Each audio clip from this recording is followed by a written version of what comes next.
My name is Maren Caldwell, and I'm 36 years old.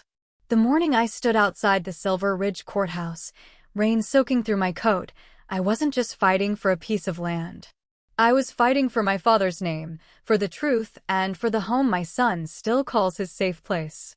They said I was soft, foolish, that I didn't understand how the real world worked. But they were wrong. What started with a stranger limping through the Montana rain turned into a courtroom battle no one saw coming, and I refused to back down. Now, as I sit on my porch with my son curled beside me and our house finally safe, I know this. Kindness isn't weakness. It's defiance. Before I tell you what happened when the judge read that verdict and the man who tried to steal everything was finally unmasked, tell me where you're watching from. Drop your town in the comments, hit like and subscribe. Because if you've ever been called foolish for helping someone, this story is for you. They called me reckless for stopping on a snowy roadside outside Helena, Montana. Said I was endangering my son's life for a total stranger, a half-frozen soldier limping through sleet, barely conscious. My neighbors laughed behind my back while I sold off furniture to cover heating bills, whispered when the electricity flickered out midwinter. But they weren't laughing anymore. Not when 6 matte black SUVs rumbled down our dirt road and parked outside our collapsing porch. Have you ever been criticized for doing the right thing? Punished for being the only one who slowed down when everyone else just sped past? Before we dive in, tell me, where are you listening from? And what time is it there? I read every comment. Because this story, it didn't end how anyone thought it would. It was late November, around 7:15 p.m. I was driving my 10-year-old son, Theo, home from the diner where I work nights. The kind of night where the snow doesn't fall in flakes, it just hangs in the air like suspended ash, soaking everything in a hush. My old Subaru coughed up steam from the vents as the windshield wipers groaned. Theo was curled in the back seat, shoes off, wrapped in his favorite green blanket, thumb half in his mouth. He'd passed out after finishing the last slice of cherry pie I'd sneaked him from the counter. I should have felt peaceful. But the envelope in my coat pocket felt radioactive. The final notice from the county. Property taxes long overdue. If I didn't come up with nearly $2,000 in the next 10 days, we'd be out. I turned off the radio. My thoughts raced ahead, how to make rice and beans last through the weekend, how to fix Theo's boots with duct tape again. Then I saw him. A figure stumbling along the shoulder in the icy dark. His uniform was soaked straight through, jacket hanging open over a grimy undershirt, one leg dragging behind the other. He was clutching a duffel bag like it was the only thing tethering him to earth. My instinct said, keep driving. But something deeper, something Dad used to say, whispered louder. You don't leave people behind, Maren. Ever. I eased off the gas. Theo stirred, mumbling, are we home? Almost, sweetheart. Stay warm, I said, pulling the emergency brake and grabbing the scarf that used to belong to Dad, old, faded blue wool, still smelling faintly of cedar. I rolled the window down halfway. Hey, sir, are you all right? He turned, face pale and chapped from windburn. I saw the raw, shiny skin around his jaw and neck scarred. Burned. His eyes met mine, wary, distant, but exhausted. Every alarm bell rang in my head. Single mom. Snowstorm. Isolated road. A stranger. But then he wavered on his feet, and I saw it. He wasn't dangerous. He was done. I opened the door. Get in, I said. You'll freeze to death out there. He hesitated, then nodded. The ride back to our place was quiet. Theo slept. The man said almost nothing, just thank you, ma'am, in a voice that rasped like gravel. I dropped him at the corner shelter, gave him Dad's scarf, and drove away without thinking much more. Until 3 weeks later, when black government SUVs pulled up to my trailer and a clean-cut man in a trench coat stepped out. He looked me dead in the eye and said, Miss Caldwell? The Secretary of Defense would like to meet the woman who saved his son. And, just like that, everyone who said I was stupid had nothing left to say. He moved slowly, like each step triggered something deep and painful, before he sank into the passenger seat. Water dripped from his jacket onto the frayed floor mat. I handed him the scarf, and he took it with trembling hands, clutching it like a lifeline. The scent hit me, wet wool, cold metal, and that faint sting of something singed, like burnt wiring or old smoke. I turned us back onto the highway, the tires crunching over slush. Out of the corner of my eye, I saw him glance over. "Army," he murmured, voice rough. Then nothing more. The windshield wipers screeched. The old heater wheezed lukewarm air against the glass. I didn't ask him anything else. He stared down, eyes locked on his hands like he didn't trust them to stay steady. The scarf was wrapped tight, knuckles pale beneath the wool. We pulled into the trailer park just as the snow thickened. Our porch light flickered above the dented steps. My older sister, Joelle, stood stiff at the doorway in her worn parka, arms crossed. Next to her, my niece Lacey leaned against the railing, blowing hot air into her hands and looking ready to start a fight just for warmth. Theo stirred in the back, rubbed his eyes, then slipped out with his blanket still wrapped around his shoulders. He ducked past Joelle, who didn't even move. As I climbed the steps, Joelle snapped, "You out of your mind, Maren? Picking up a stranger in the dark? With your son in the car?" Lacey gave a humorless chuckle, low and cutting. "Risking everything for some half-dead vet? You think that's noble? Or are you just desperate to feel useful?" I opened my mouth to explain how I couldn't ignore him, how something in his posture reminded me of Dad in his last days, fragile, proud, lost. But my voice failed me. "He's a veteran," I managed. But even to my ears, it sounded flimsy. "So what?" Joelle snapped. "That doesn't mean you throw your life away for him.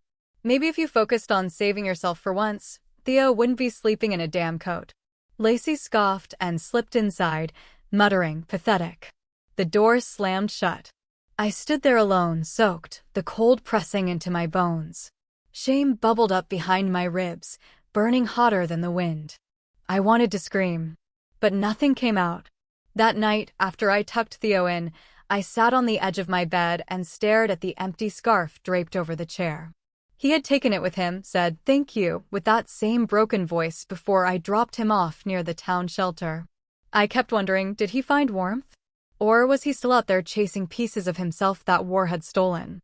Was I really that naive? Maybe. Maybe trying to help someone when I could barely hold my own life together was foolish. But I couldn't forget his eyes. That flicker of peace. And maybe that meant something. Later, I found the foreclosure letter on the counter, crumpled, shoved beneath Joelle's sticky note. "Maybe stop saving everyone else and save yourself." I crumpled the note in my hand, its adhesive corner sticking to my palm as I exhaled shakily. The kitchen was dim, the weak light from the overhead bulb casting soft shadows on the walls. Down the narrow hallway, I could hear Theo's gentle breathing from his room, the only sound in the quiet trailer. "I can't lose this place," I whispered to the linoleum floor, the words brittle in the cold air. My voice cracked at the edges. But what do you do when kindness feels like a curse? That question echoed inside me as I pulled Theo's coat from the hook by the door. It was too small now, tied around the shoulders and sleeves too short, but he didn't complain. He just smiled up at me with sleepy eyes, his cheeks still pink from the warmth of bed, as Sunday morning light filtered through the kitchen blinds in soft gold stripes. We were heading to the community breakfast at Redemption Hill Church.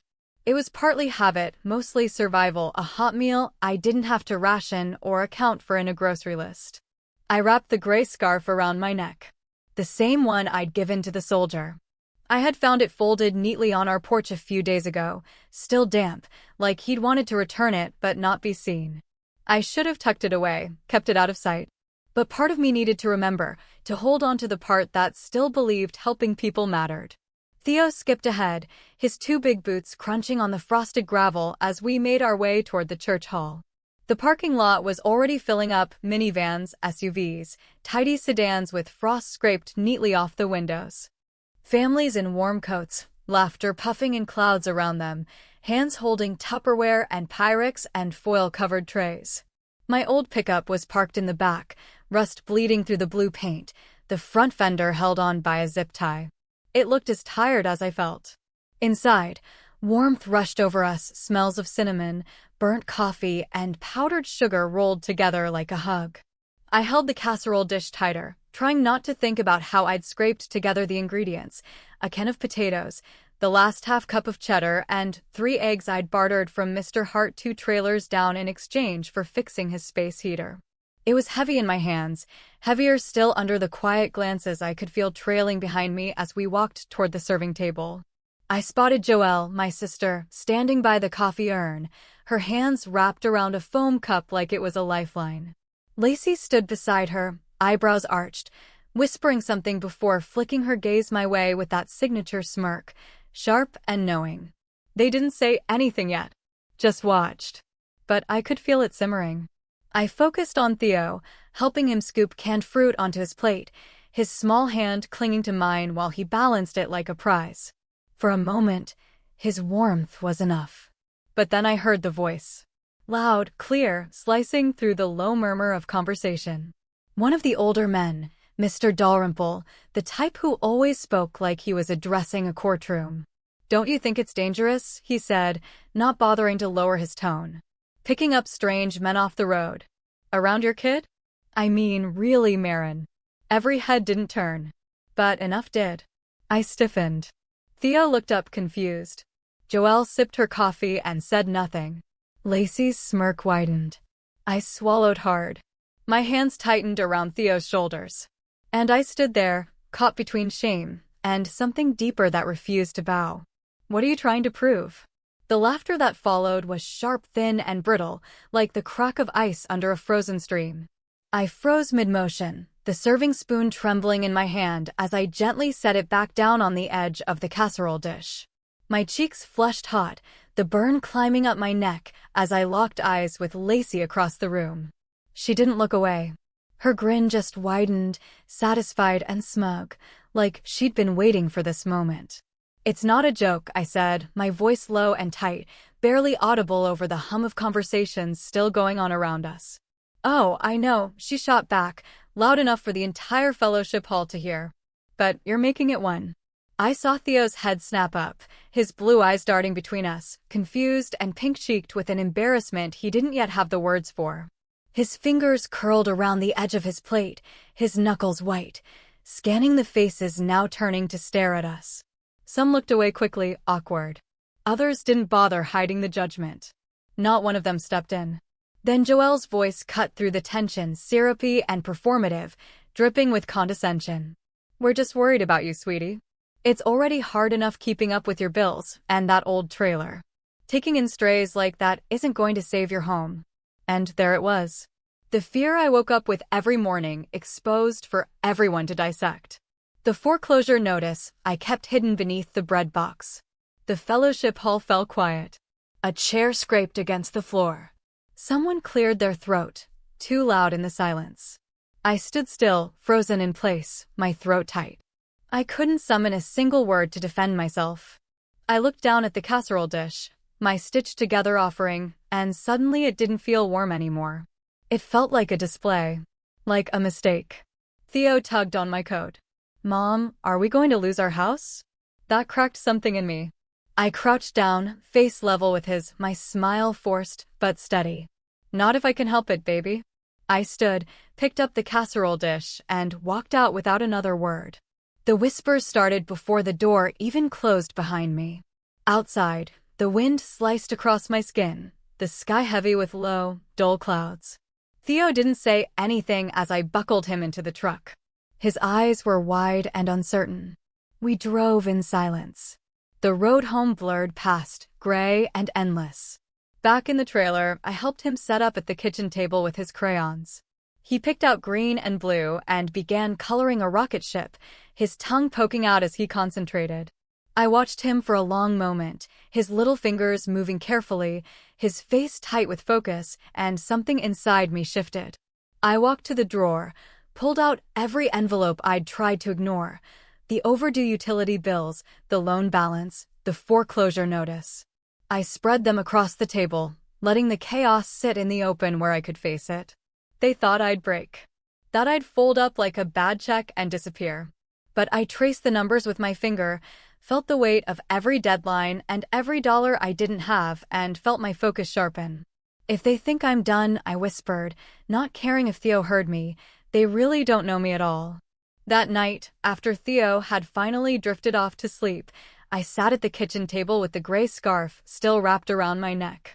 My laptop glowed weakly in the dim light, tabs open to odd jobs, shift apps, anything that might cover the heating bill or buy another week of groceries. I'd even bookmarked a flyer about seasonal tree clearing down near the logging roads. My phone buzzed from the counter, pulling me from a Craigslist ad for overnight shelf stocking. I reached for it, expecting another alert from the bank. But the message was from an unknown number. "You helped me. Let me help you." I stared at it, heart thudding, the glow of the screen casting pale light onto the worn formica. My reflection in the window looked like a ghost, eyes wide, tired, uncertain. I didn't know whether to believe it. I couldn't afford not to. I set the phone down, turned it over, slid it beneath a stack of unopened bills. But it didn't stay hidden for long. Every few minutes, the screen lit up again like it was breathing, soft, persistent, alive in the dark. I sat in silence, listening to the faint hum of the refrigerator, the creak of the trailer settling into the frost. Down the hallway, Theo's breathing was steady. I tried to focus on that, on the familiar, the real, but the words kept echoing. "You helped me. Let me help you." By morning, pale gray light crept through the thin curtains. The linoleum floor shocked my bare feet awake as I walked into the kitchen and stared again at the glowing screen. I looked like someone I barely recognized, hair tangled, skin dull, the lines around my mouth deeper than I remembered. I hadn't cried. Not yet. But my face carried the weight of someone who almost had. I could still hear Joelle's voice at the church, polished and cruel, "Taking in strays won't save your house." And Lacey's mocking laugh, echoing behind her. I reached for the phone to finally turn it off, but that's when Theo shuffled in, dragging his bunny-eared slippers and blinking the sleep from his eyes. He climbed into one of the kitchen chairs, legs swinging, then looked at me with that quiet curiosity that always disarmed me. "Mom," he asked softly, "who's texting you?" I blinked. The truth caught in my throat. I could have said it was nothing. Could have buried it like I buried everything else. But the way he tapped his fingers on the table, so calm, so trusting, made me pick up the phone. I typed slowly. "Who is this?" The reply came faster than I expected. "The man you helped in the rain." I sat down hard, the kitchen chair groaning under the shift of weight. A breath escaped me I hadn't realized I was holding. I hovered over the screen, unsure what to say. Unsure if I should say anything. Then another message appeared. A photo. My scarf, Dad's scarf, folded neatly on a table beside a chipped coffee cup, steam rising lazily in the air. I could almost smell the diner coffee through the screen. Could almost hear the steady tap of rain against the truck windshield that night. Something inside twisted. Not fear exactly, but something close to it. Recognition. Memory. The tremor of something too big to name. I stood and began pacing. The floor creaked beneath my steps, the kitchen too small for the storm now turning in my chest. And then the next message arrived. "Your dad once told me kindness matters even when it feels like weakness." I stopped. The world went still. Those were Dad's exact words. Words he'd whispered to me on our porch during those long Montana summer nights, when I was 16 and the world felt too cruel, too wide. I pressed a hand to my chest. This wasn't just a message. It was a door opening. And someone I thought I'd lost, reaching back. The memory came rushing back, crickets singing in the dark, my knees pulled to my chest on our old porch swing, Dad's hand resting gently on my shoulder as the world felt too wide and I felt too small.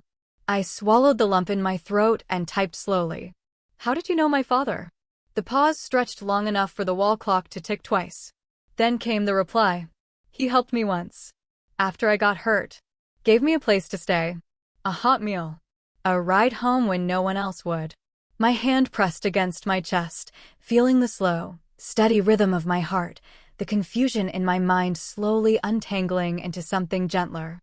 Something like hope. Dad had been gone nearly 8 years. His voice, his warmth, his quiet way of helping without asking for anything in return, all of it buried beneath the dirt out behind the church on Willow Ridge. But this man, Kieran, I'd helped him the way Dad once helped strangers. And somehow, across years in silence, that kindness had circled back. I typed again. "Why are you reaching out now?" His answer came fast this time. Because you didn't look away. I can't explain in a message. Let me buy you coffee. In person. Public place. You pick. I leaned back in my chair. The wood creaked under me, and morning light spilled across the floor as the sun finally broke through the thick Montana clouds. I watched dust dance in the beams like snowflakes and thought about what Joelle would say, what Lacey would whisper, what the town would assume. But their voices weren't the ones I heard. I heard Kieran's soft in the rain, thanking me. And Dad's on that summer porch, whispering that kindness wasn't weakness, even when the world called it foolish. I stood slowly, grabbed my coat, and wrapped the gray scarf around my neck. It was threadbare and warm, still carrying the scent of cedar and old cologne. Theo peeked around the corner, backpack already slung over one shoulder, ready for school. I bent down, kissed his forehead, and whispered, "We're going to be okay." I sent the reply, "Meet me at the VFW hall. Tomorrow morning, 9 a.m. As I turned to grab the keys off the counter, I heard footsteps behind me. Joelle's voice sliced through the quiet like a knife. "You're not going anywhere with that man." She stood in the doorway, arms folded, lips pinched so tight they were nearly white. I met her gaze, and something in me finally broke free. Years of biting my tongue, of shrinking, of letting other people's fear dictate my life. I saw Theo watching us, his eyes wide and uncertain, needing to see who I'd choose to be. And for once, I didn't hesitate. "I'm not asking your permission," I said, voice calm but solid. I stepped past her without another word. Outside, the cold bit at my cheeks, but it couldn't cut through the warmth rising in my chest. I climbed into the truck and shut the door, hands steady on the steering wheel. Joelle didn't follow. She just stood there, arms still crossed, mouth tight like she'd swallowed something bitter. I turned the key. The engine rumbled to life beneath me, the familiar growl grounding me like it always did. And I drove away, toward the unknown, toward the risk, but also toward the woman I was finally letting myself become. The road to the VFW hall was nearly empty, just a stretch of cracked asphalt cutting through early mist. The sun made a weak attempt to break through the haze, casting a dull glow over the frost-covered fields. I kept one hand on the steering wheel, the other resting near the scarf on the passenger seat. It still carried the weight of that moment, the look in Kieran's eyes, how he'd clutched the fabric like it held more than warmth. Like it meant something. My phone buzzed again, lighting up with another voicemail. "Joelle." I didn't press play. The preview alone was enough. If you walk out on your family for a stranger, don't expect help when you come crawling back. I pressed my lips together, switched the phone to silent, and dropped it into the glove compartment without a word. I wasn't crawling back. The gravel popped under my tires as I pulled into the VFW lot, parking between a rust-streaked Chevy and a minivan with a cracked windshield. The familiar smell of burnt coffee met me before I even opened the door, sharp, bitter, oddly comforting. Inside, the air was warm, dense with low voices, the scrape of folding chairs, and a country song crackling from an old radio behind the counter. I spotted Kieran right away. He was in the back corner, seated near the window where a thin shaft of light fell across the table. 2 styrofoam cups sat between us, steam curling into the air. A small, beat-up notebook rested beside his hand. He looked up as I approached. His face was calmer than I expected, worn, yes, but not guarded. He nodded once as I slid into the seat across from him. "Thanks for coming," he said. His voice was low, thick with something heavy, something I didn't yet recognize. "I need to know why you reached out," I replied, folding my hands on the table. My spine was straight, my voice steadier than I felt. Kieran's eyes dropped briefly to the scarf at my neck, then rose again. "I knew your father." The air left my lungs. Just gone. Memories of Dad flooded in at once, his rough hands under the hood of our truck, his quiet laugh, the way he'd say, "Always stop for someone left behind," Maren, like it was gospel. I forced myself to hold Kieran's gaze. "He helped me once," he said, fingers drumming the notebook lightly. "It was years ago. I got injured during a training rotation stateside. Not combat. Just dumb luck. I ended up at a bus stop, half out of it, bleeding through my shirt." I imagined it. Dad driving that old green Ford, pulling over like he always did. Your father didn't ask questions, Kieran continued. He got me to a clinic, paid the bill himself. Drove me home 3 hours out of his way. I tried to pay him back. Kieran's eyes locked on mine. He just looked at me and said, kindness matters. Even when it feels like weakness. I closed my eyes. The words were like a match in the dark. A voice I thought I'd lost forever, suddenly echoing again. When I opened them, Kieran was pushing the notebook across the table. There's something else, he said. Your dad co-signed a loan for someone in our unit. Guy vanished, just gone. Never repaid it. He flipped open the notebook, sliding a few neatly folded documents toward me. After your dad passed, the debt got buried in probate. Quietly absorbed. But it's still there. Attached to your father's estate. To your name, too. The world blurred a little as I stared at the pages. Numbers. Names. Signatures. Why are you telling me this now? I asked. Because no one else will, he said. And because I might have a way to fix it. I stared at the papers spread out on the table. The letters and numbers began to blur as heat rushed to my face, anger, sharp and sudden. I could hear Joelle's voice echoing in my head, bitter and smug, calling Dad a fool for throwing money at strays, for believing that decency would somehow repay itself. How does this tie to me? I asked, my voice steadier than my hands, which trembled as they hovered over the paperwork. Kieran's eyes softened. The lien on your house, he said quietly. It's tied to this loan. Buried in estate transfers. I've been digging through court records, and there's a way to dispute it, but it won't be easy. You'll have to fight for it. I leaned back, the chair creaking beneath me, and suddenly the little VFW hall felt too small, the air too close. Dad had helped someone who vanished into thin air, and now, years later, we were paying the price. It wasn't fair. But underneath the anger, something steadier began to stir. Resolve. What do I need to do? Kieran gave a tired, half smile. We'll figure it out. Together. We spent the next hour combing through the documents. He laid out the first few steps, filing a claim, petitioning the court, requesting a records audit from the bank that had bought the original debt. It was complicated. Exhausting. But it was something. When I finally stood to leave, he placed his hand lightly over the notebook and looked up at me. Your father was a good man, he said. You're a lot like him. The words landed in a place I wasn't ready to open. So I just nodded, tightened the scarf around my neck, and walked back toward the truck. Joelle was waiting beside it. Arms crossed. Eyes like flint. I knew the fight was coming before she even opened her mouth. You're throwing everything away for a stranger, she snapped. You think you're better than us? You think you can fix everything? Don't expect us to cover Theo's school or your groceries if you keep going down this path. I met her gaze and didn't look away. Let the silence stretch like a wire until I saw her blink, just once, her confidence faltering. Then I spoke, slow and clear, like Dad used to when something mattered. You're not helping, I said. You're controlling. She opened her mouth to shoot back, but I turned away, climbed into the truck, and shut the door. The slam echoed louder than anything she might have said. As I pulled away from the lot, I glanced in the mirror. Joelle stood frozen, her mouth parted, stunned, as if she didn't know who I was without me bending to her every word. At the stoplight near Miller's Gas, my phone buzzed on the passenger seat. If you're ready, I can show you how to keep your home. I picked it up, heart thudding, and exhaled, some of the tension in my chest finally letting go. Tell me how, I typed back. I didn't know then that those 3 words would change everything.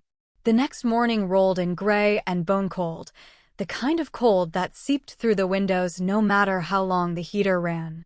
I stood barefoot in the kitchen, waiting for the coffee to drip into the pot, my eyes locked on the screen of my phone on Kieran's message that I'd reread at least a dozen times in the quiet hours before dawn. This wasn't just about the house anymore. It was about everything. I couldn't sleep. Every time I closed my eyes, I saw Joelle's face, how it fell the moment I told her no. Not loud. Not cruel. Just a steady refusal. And yet, that one word had cracked something open between us I knew I couldn't patch again. A sharp knock at the door cut through the low hum of the refrigerator. I glanced at the stove clock, 6:41 a.m. Too early for anything except trouble or answers. I wiped my hands on a dish towel and braced myself. Then I opened the door.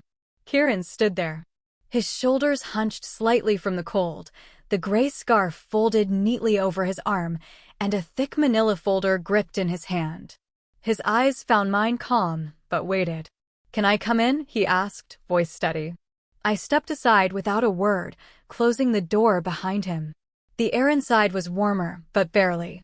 The only sound was the tick of the wall clock and the coffee pot finishing its drip.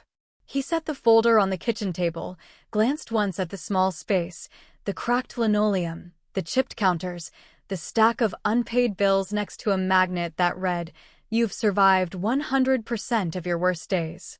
"Theo at school?" he asked. I nodded. "Yeah." Kieran pulled out a chair and motioned for me to sit. I did, slowly, the wood creaking beneath me. He opened the folder and began laying out papers, copies, legal forms, documents filled with stamps and seals, highlighted lines, things that looked like they belonged in a law office, not beside my half-written grocery list. "Your father co-signed a loan for someone he trusted," Kieran began. "That man used the money to move funds through fake accounts, shell companies, fraud, basically. It was well hidden. But the debt? It didn't go away. It tied itself to your father's estate. And now he slid a document toward me, to your property." I scanned the page, and my father's signature hit me like a punch. Familiar loops. Confident strokes. Except here, they didn't belong on my childhood drawings or old report cards. My stomach twisted as I read the borrower's name. It wasn't a stranger. It was Ronnie Galloway, the man who used to flip burgers at 4th of July cookouts, who called me kiddo and teased me for eating the pickles first. I looked up, my cheeks flushed. "How long?" I asked. Kieran's voice was soft. "Years. Your dad tried to do the right thing. But the debt just waited. And when he passed, it didn't disappear, it slipped quietly through the estate paperwork until it landed on you." I thought of Joelle again. Of all her bitter comments about Dad's bleeding heart. She knew. She had to. But she never told me. "So the foreclosure?" I whispered. Kieran nodded. "It's not just missed payments. It's this. The debt is triggering liens. They're using it as leverage." I stood abruptly, rubbing my arms against a chill that had nothing to do with the temperature. "If I fight this, Joelle's going to lose her mind. She's already threatened to cut me off if I keep talking to you." Kieran stayed seated, steady. "That's your choice," he said. "But you deserve to know the truth. You deserve your home." He carefully stacked the documents, returning them to the folder, except for one page. "This copy's yours," he said. "I'll help you. But only if you want to fight this." I stared down at the page in front of me. My father's name. The signature. The dates. The buried betrayal. Proof. Real, tangible, cold. And burning in my hands. I thought of Theo's room. Of his tiny boots lined up by the heater, the superhero socks he always insisted had power.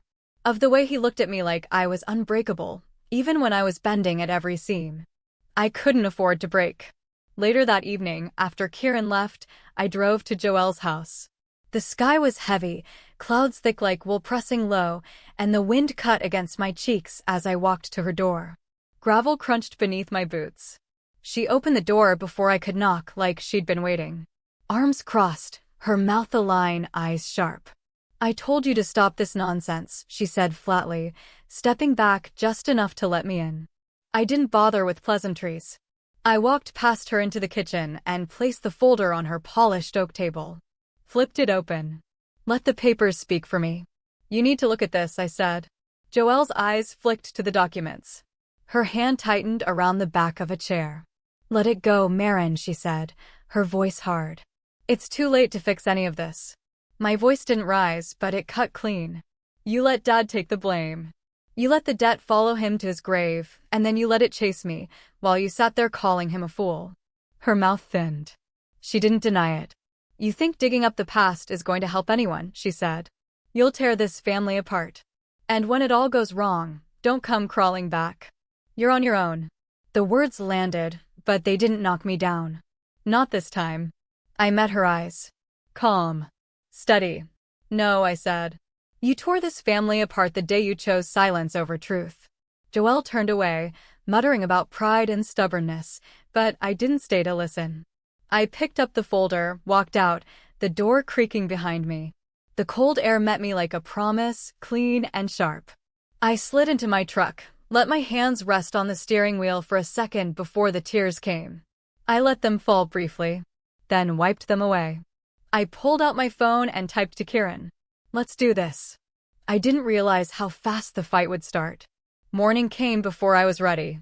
The cold crept through the walls despite the rattling heat vents. I stood at the sink, both hands wrapped around a chipped mug. The coffee was watery, but hot, and that was enough. Theo sat at the kitchen table, tongue between his teeth, sketching something on the back of an old envelope. His fingers were smudged with pencil.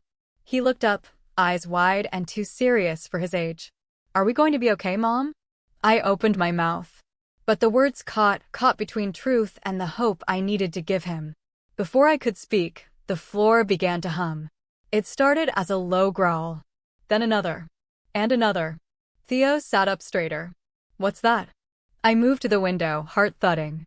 I parted the curtain with shaking fingers. Outside, lined up along our gravel road like some kind of convoy, were 6 black SUVs. Their engines idled in sync, sending clouds of exhaust curling into the icy morning air. They weren't neighbors. They weren't here by accident. And suddenly I knew we weren't just dealing with old paperwork anymore. This was bigger. The neighbors' curtains twitched as faces peered out, half hidden behind dusty lace. I could feel the weight of their stares like frost settling on my skin. Theo stood beside me at the window, his breath fogging the glass. "Soldiers," he whispered, eyes wide. I stepped out onto the porch, pulling the door shut behind me. The cold hit hard, slicing through my thin sweater. My breath came out in clouds as I stood there frozen. From the lead SUV, Kieran stepped out, this time in full dress uniform, polished boots crunching on the frosty gravel. Draped over his shoulder was the same gray scarf I'd given him weeks ago. The scarf my father used to wear. He wasn't alone. 4 more men in uniform climbed out, followed by 2 others in plain suits with VA badges clipped to their jackets. The boots of the soldiers crunched in unison, breaking the stillness like thunder on ice. Every door on the street seemed to open a little. Every eye was locked on us. Kieran approached first. His expression was calm, steady, controlled, but his eyes held a depth I couldn't name. He handed me a sealed envelope. "You said you were ready," he said quietly, though the still air carried his words all the way down the street. "It's time." I nodded, even as my hand trembled when I took the envelope and pressed it to my chest. Behind me, I could feel the neighbors whispering, judging, wondering. But I didn't go back inside for them. I went back inside for us.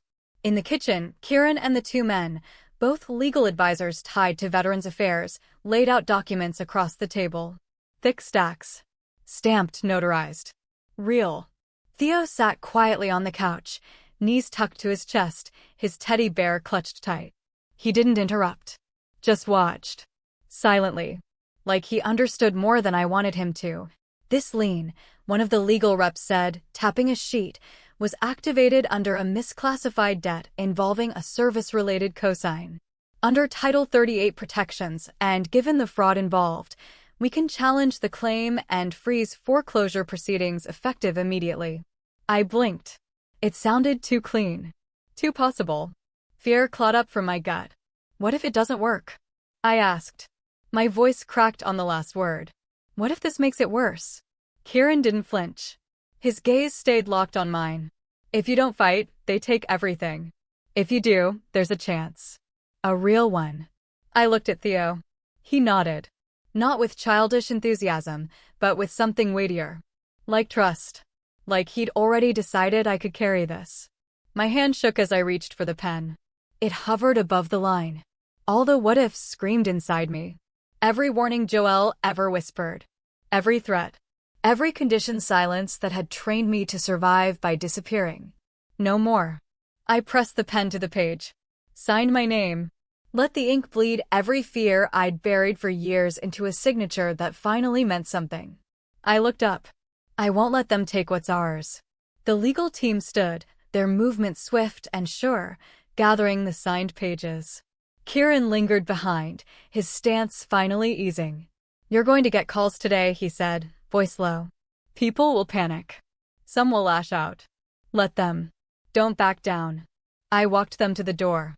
The SUVs rolled away slowly, tires crunching over the gravel, until the street fell silent again.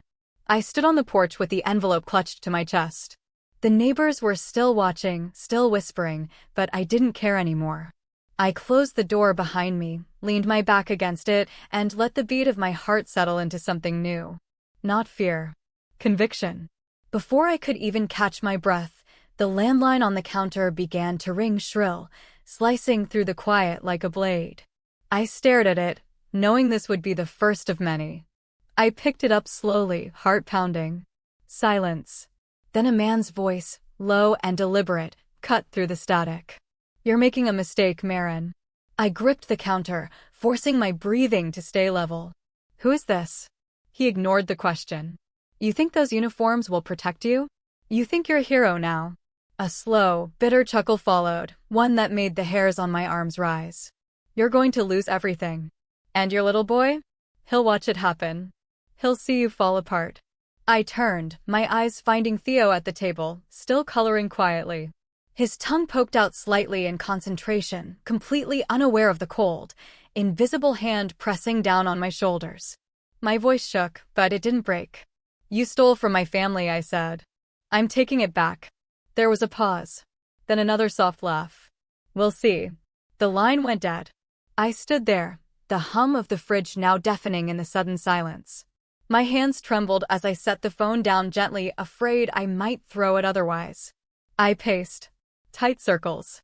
My chest constricted like something was wrapped around my ribs and squeezing. Then, "Mom?" Theo's small voice. I turned to find him standing beside the table, teddy bear tucked under one arm, eyes too big for his little face. "Are we safe?" I dropped to my knees, pulling him close, breathing in the warm, familiar scent of his hair, peanut butter and soap, and something uniquely him. "Yes, baby," I whispered into his hair. "We are." But the promise felt thin, like paper trying to hold back a storm. I stayed there, grounding myself in his weight, his breath, his trust, before pulling away to kiss his cheek. "Why don't you go color in the living room for a bit?" "Okay," he said, nodding. He walked out slowly, feet soft on the floor. I exhaled. Tried to steady myself. That's when the knock came, sharp, impatient. I wiped my palms on my jeans and opened the door. Joelle stood on the porch, her coat spotted with drizzle, her mouth a tight line. "Don't you have the sense to answer your phone?" she snapped, stepping past me like she still owned this house. "Joelle, now's not the time," I said, shutting the door firmly behind her. She slammed her purse on the kitchen table. The sound cracked through the room. "You don't understand what you're doing," she hissed. "This is bigger than you think." I crossed my arms, the air between us electric. "I understand perfectly," I said. "You're scared because you knew. Didn't you?" Her eyes flared. But her voice stayed low, controlled, like she was trying to reel me back in. "You're too naive to understand how the world works," she said, tilting her head. "You really think you can take on people like him? You'll drag this family through the mud for what, a house you couldn't keep up with in the first place." I took a step forward, voice low and sharp. "That house is the only thing Dad left me. And I'm not losing it to liars and cowards." Joelle's jaw tightened, but for once, she had nothing to say. "For justice," I said, my voice rising as the tears burned at the corners of my eyes. "For Dad. For Theo." Joelle threw her hands up and started pacing the kitchen, her heels clicking against the floor. "You're going to ruin everything," she snapped. "He has friends, Maren. Powerful ones. And if you keep pushing, they'll bury you." I stepped forward, that old fear inside me shifting into something hotter, anger. It spread through my chest like fire, warming me against the cold. "You're choosing him over me? Over your nephew's home?" Joelle's lips curled. Her eyes went ice cold. "You're too stupid to understand what's at stake." And that was it. The part of me that had always tried to earn her approval, the part that bent, apologized, stayed quiet, snapped.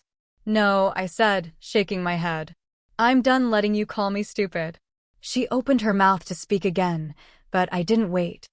I turned, grabbed my phone, and, before I could lose my nerve, I called Kieran. He picked up after a single ring. "Maren, I just got a call," he said. "He's making threats again." I closed my eyes. "And Joelle," my voice cracked. I swallowed, cleared it, steadied it. "She's protecting him." There was a pause on the line. Then Kieran spoke, his voice calm, grounded. Unshaken. "They're bluffing," he said. "Because they're scared. You've got them cornered, Maren. They're on the run." I walked to the window, mist clinging to the glass like breath. Across the street, a black sedan idled, headlights off, engine running. Behind the tinted windshield, a shadow sat motionless. "Let them watch," I whispered. The car didn't move for another full minute. I didn't flinch. Then finally, it rolled forward quietly, smoothly, until it disappeared down the street. That night, I made a decision. If they wanted a fight, they'd get one. I barely slept. My mind paced harder than my feet across the cold linoleum floor. I watched the night bleed into morning. By dawn, the clouds still clung low and a soft, steady rain tapped on the windows. By mid-morning, I stood outside the county courthouse. Rain seeped into the shoulders of my coat, chilling me to the bone. But I didn't care. Kieran stepped up beside me, his uniform sharp even through the drizzle. His presence steadied me like a hand on my back. "It's time," he said, voice low. But I heard the promise in it. I nodded and pulled Dad's scarf tighter around my neck. We walked inside together. The fluorescent lights buzzed overhead as we passed down the polished hallway to the clerk's office. The folder in my hands felt heavier than it should. Each page was a brick in a wall my father never got to finish building, each signature a wound that had stayed open too long. Then I saw him. Across the hallway, leaning near the hearing room door, stood Ronnie Galloway. The man who once shared our backyard barbecues, who ruffled my hair when I was a kid, who drained my father dry with fake smiles and whispered lies. His face was flushed. His eyes locked onto mine with a sneer. "You're making a big mistake," he growled, trying to sound casual, trying to intimidate. But I didn't flinch. "No," I said, gripping the file tighter. "You did." He let out a low, cold laugh. "You think you're going to win this? You're just a girl from nowhere." I looked him straight in the eyes. My voice steady. "I'm a girl with proof. And I'm not walking away. You'll regret this, Maren. You think those soldiers will save you? You're just a broke little girl playing hero." I wanted to throw his words back in his face, wanted to spit every ounce of fear he tried to feed me onto the cold floor of that courthouse. But instead, I turned. Calm. Steady. And walked toward the clerk's desk with Kieran beside me. He placed the folder down with a firm thud. The sound echoed off the polished walls like a final word. By the time we stepped back into the rain, I felt lighter. My knees still shook, but my spine stayed straight. Something in me had clicked into place. We drove home in silence, the only sound the slow, rhythmic slap of the wipers against the windshield and the steady breath I took to keep my thoughts from unraveling. When we pulled up to my trailer, Kieran gave me a nod. I thanked him quietly and watched his truck disappear down the road before turning to face the house. The house I was fighting for. The one that smelled like pancakes on Sundays and Theo's bubble bath on Tuesday nights. Inside, it was quiet. Too quiet. I slipped off my coat, hanging it on the hook, already thinking about sitting down, maybe making tea, just something to feel human again. But my phone buzzed on the table. Then again. And again. Notifications flooded in, comments, tags, screenshots. I picked it up, my heart already sinking. Local Facebook groups. Neighborhood forums. Blurry photos of me outside the courthouse, hunched against the rain. Captions calling me unstable. Accusing me of dragging my child into a pity circus. Calling me another welfare case, playing the victim. My hands shook as I scrolled. The bile rose fast. This was him. Ronnie. Using every connection, every favor, every old golf buddy or paid account to smear me into the ground. To make me break. I backed into the couch and slid down, phone slipping from my grip. "Mom?" Theo's voice. Then his arms, warm, small, certain, wrapped around me. He wiped a tear from my cheek with his thumb. I hadn't even realized I was crying. "You're strong, Mommy," he whispered, pressing his forehead to mine. I pulled him into my lap, holding him tight, breathing him in. "I'm so tired, baby." But I didn't let go. The phone buzzed again. I reached for it, bracing. It was Kieran. "They're digging their own grave," he said when I answered, his voice like bedrock. "We're documenting everything. Every post. Every lie. This helps us."